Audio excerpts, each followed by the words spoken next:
अभी से कुछ दिनों पहले कोल्डप्ले वालों ने अपना कॉन्सर्ट अनाउंस किया इंडिया में और उनके फैंस ये सुनकर इतना पागल हो गए कि कुछ ही मिनटों में पूरा शो सोल्ड आउट हो गया और कुछ लोग इनकी टिकट ब्लैक में 2 से 2.5 लाख में बेच रहे थे और इनके डाई हार्ड फैंस जिन्हें वो टिकट्स नहीं मिली थी वो ये ले भी गए थे। लोग यहाँ जब इतने ज्यादा पैसे देके इस कॉन्सर्ट की टिकट ले गए थे तो इसी बीच एक मेन स्ट्रीम यूट्यूबर लक्ष्य, जिसे तुम जानते भी होगे, इसने स्टोरी डाल दी कि मेरे पास तो इस कॉन्सर्ट की 4 टिकट है लेकिन मैं जाऊंगा नहीं देखने। और ये बात काफी थी कोल्डप्ले के फैंस को ऑफेंड करने के लिए और इसके आगे वही हुआ जो तुम लोग एक्सपेक्ट कर रहे हो। कोल्डप्ले के फैंस ने लक्ष्य को हेट देना स्टार्ट कर दिया और ये चीज शो करती है toxic behaviour of fans for their favourite artist और आइडल। ये अभी से नहीं, बहुत पहले से चलते हुआ आ रहा है। फैंस इतने ज्यादा ऑब्सेस्ड हो जाता है अपने फेवरेट आर्टिस्ट और आइडल से कि उनका ये ऑब्सेशन कब टॉक्सिसिटी में बदल जाता है उन्हें पता ही नहीं चलता है। कोई फैंस इतने ज्यादा टॉक्सिक हो जाते हैं कि वो दूसरों को ही नहीं अपने फेवरेट आर्टिस्ट को ही हार्म पहुंचाने लग जाते हैं, जैसे कि उन्हें स्टॉक करने लग जाते हैं, जिसकी वजह से उनकी मेंटल स्टेट भी खराब हो सकती है। और ये बहुत सारे लोगों के साथ हुआ है, जैसे Taylor Swift, Selena Gomez, Justin Bieber, Ariana Grande, Harry Style and many more. इस चीज का सबसे लेटेस्ट एग्जांपल आइशो स्पीड है। ये अभी थाईलैंड में गया है तो वहाँ पे इसके फैंस ने टेलीग्राम ग्रुप बना लिए हैं जिसपे वो लोग इसकी लाइव लोकेशन शेयर करके इसका पीछा कर रहे हैं। और ये चीज बहुत ही ज्यादा डेंजरस है क्योंकि स्पीड को ऐसे मेंटली स्ट्रेस तो मिल ही रहा है पर साथ ही क्या पता उसे कोई फिजिकली हार्म भी कर दे। तो इसी टाइप के टॉक्सिक बिहेवियर पर मैड हाउस स्टूडियो वालों ने 1997 में एक बहुत ही खूबसूरत सी मूवी बनाई जिसका नाम परफेक्ट ब्लू था। I'll always be with you and I'll never change.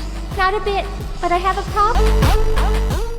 ये एक फॉरएवर यंग मूवी है जिससे तुम कभी भी देख लो पुरानी होगी ही नहीं क्योंकि फैंस का टॉक्सिक बिहेवियर कभी खत्म ही नहीं होने वाला है।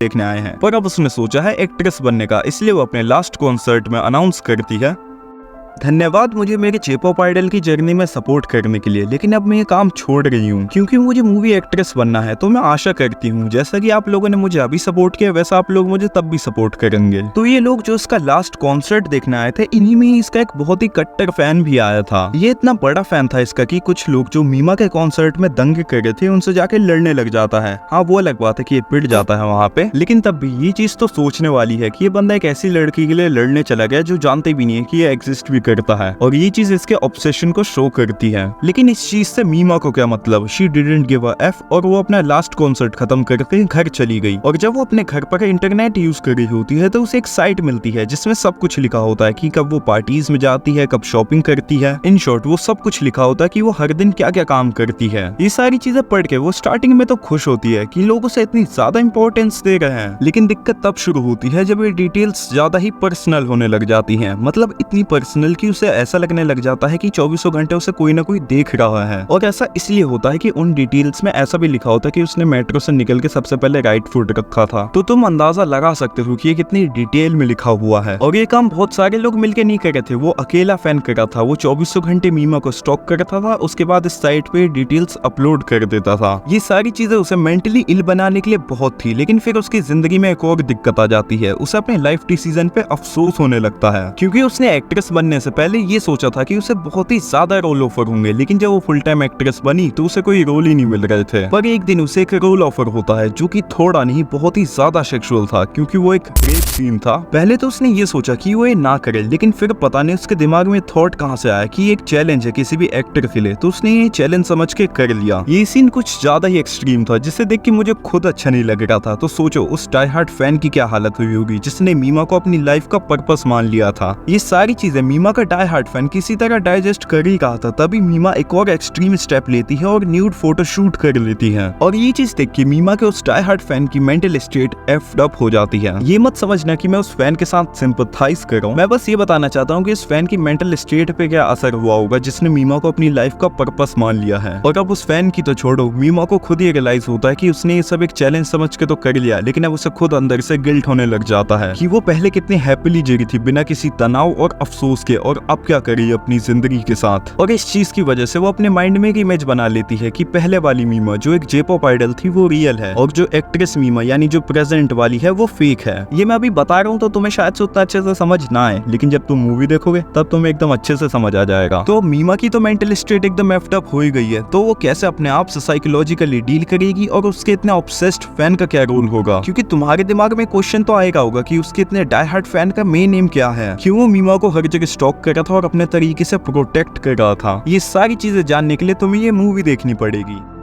देखो कैरेक्टर्स के बारे में तो मैं बात नहीं करूंगा क्योंकि 2-3 ही मेन कैरेक्टर है और उनके बारे में बता दूंगा तो तुम्हें मूवी देखने में मजा नहीं आएगा। लेकिन मैं इस फैन के बारे में कुछ चीजें डिस्कस करना चाहूंगा, जैसे कि इसका ऑब्सेशन टुवर्ड्स मीमा। देखो मैं इस फैन के ऑब्सेशन को किसी भी तरीके से डिफेंड नहीं कर सकता हूँ क्योंकि इसके काम ही ऐसे थे, और जो भी इस चीज को डिफेंड करने की कोशिश करेगा वो बहुत ही बड़ा वाला बेवकूफ ही होगा। पर बीइंग अ बेवकूफ मैं इसके डिफेंस में यही बोलूंगा कि इसे शायद से CWS है, सेलिब्रिटी वर्शिप सिंड्रोम। मतलब ये कोई डिफेंस पॉइंट नहीं है, लेकिन मेरे ओपिनियन में शायद से ये वाला सिंड्रोम हुआ होगा। मैं तो इस फैन के बारे में बहुत सारी चीजें बताना चाहता हूँ बट ड्यू टू स्पॉयलर्स मैं बता नहीं पा रहा हूँ। तुमने ये मूवी नहीं देखी तो तुम्हें इस मूवी के थीम के बारे में तो जानना चाहिए, और अगर तुमने ये मूवी देख लिया तो तुम्हें इस मूवी के थीम के बारे में जरूर जानना चाहिए क्योंकि इसकी वजह से तुम्हें इस मूवी की दूसरी साइड भी पता चलेगी। Identity and self perception. इस थीम के अंडर मैंने कुछ सब थीम्स बनाई है तो मैं तुम्हें उनके बारे में बता देता हूँ, क्योंकि अगर तुम सब थीम्स के बारे में जान जाओगे तो मेन थीम के बारे में तो ऑटोमेटिकली पता चल जाएगा।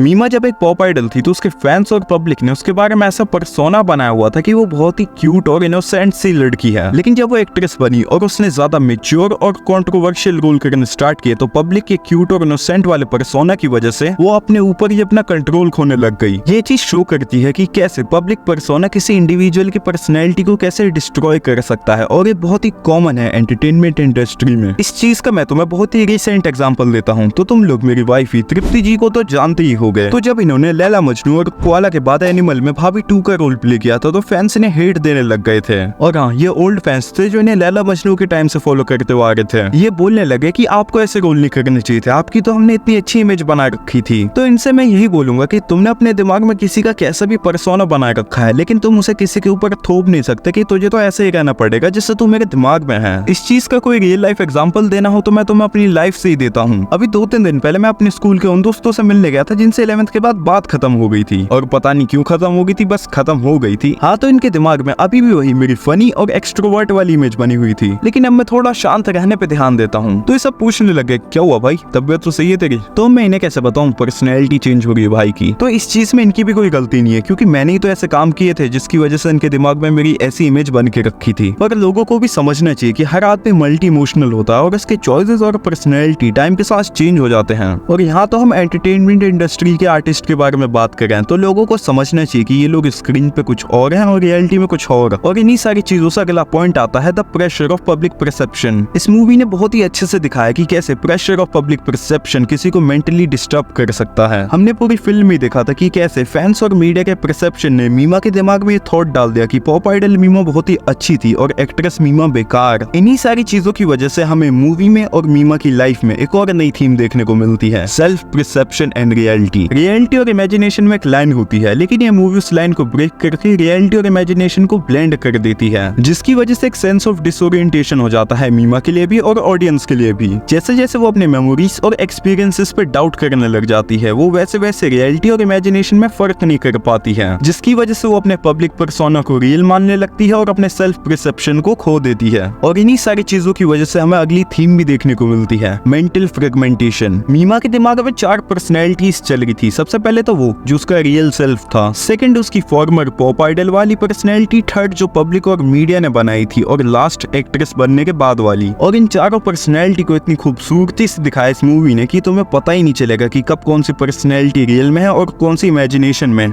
तो इन सारी सब थीमों के बाद वापस से मेन थीम पे आते हैं। तो मेरे हिसाब से second main theme fame and obsession है। फेम, इस चीज को मूवी ने बहुत ही अच्छे से दिखाया कि कैसे ये डबल एज स्वॉर्ड की तरह काम करता है। जब मीमा एक पॉप आइडल थी तो फैंस ने उसकी इमेज बहुत ही अच्छी बना रखी थी, लेकिन जब उसका ऑब्सेशन फेम की तरफ और भी बढ़ा तो उसने एक्ट्रेस बनने की सोची। पर जब एक्ट्रेस बनने के बाद उसे रोल्स नहीं मिल रहे थे तो उसने मजबूरी में अडल्ट सीन्स किए और अपने आप को दिलासा देती रही कि ये एक चैलेंज है। पर रियलिटी में तो वो जानती थी कि ये चीज चैलेंज नहीं है, उसकी मजबूरी है। और ये चीज उसका ऑब्सेशन ही तो शो करती है फेम की तरफ की कैसे उसने इतनी लवली ऑडियंस खो दी। मीमा का ऑब्सेशन फेम के लिए तो था ही, पर हमें एक और ऑब्सेशन देखने को मिलता है, वो है फैन का मीमा के लिए। इस चीज को मैं अभी तो एक्सप्लेन नहीं करूंगा, बट हाँ, अगर मुझे इस वीडियो पे अच्छा रिस्पॉन्स मिला तो मैं dark side of celebrity culture plus psychological effects according to perfect blue, इन दोनों चीजों को बहुत ही अच्छे से किसी और वीडियो में एक्सप्लेन कर दूंगा। और सिर्फ यही नहीं, exploitation in media plus duality of public and private life, इस पॉइंट को भी बहुत ही अच्छे से उस वीडियो में एक्सप्लेन कर दूंगा, क्योंकि ये सारी चीजों को मैं बिना स्पॉयलर्स के बताऊं दिखाऊंगा तो वो वर्थ इट नहीं होंगी, और तुम्हें स्पॉयलर्स दे दूंगा तो तुम्हें मूवी देखने में मजा नहीं आएगा। इसलिए ये सारी चीजें मैं किसी और वीडियो में एक्सप्लेन करूंगा। और हाँ, मैं जानता हूँ कि मैं बहुत दिनों से अपलोड नहीं कर रहा था, लेकिन अब से ये नहीं होगा। अभी से लेकर साल के एंड तक तुम्हें रेगुलर बेसिस पे वीडियो देखने को मिलेंगी, क्योंकि मुझे साल खत्म करने से पहले 5K सब्सक्राइबर्स भी कंप्लीट करने हैं। तो अगर तुम्हें इस जर्नी में मेरे साथ रहना है तो तुम इस चैनल की नोटिफिकेशन बेल को दबा सकते हो।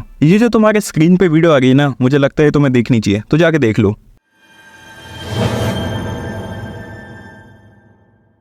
Hope is our four-letter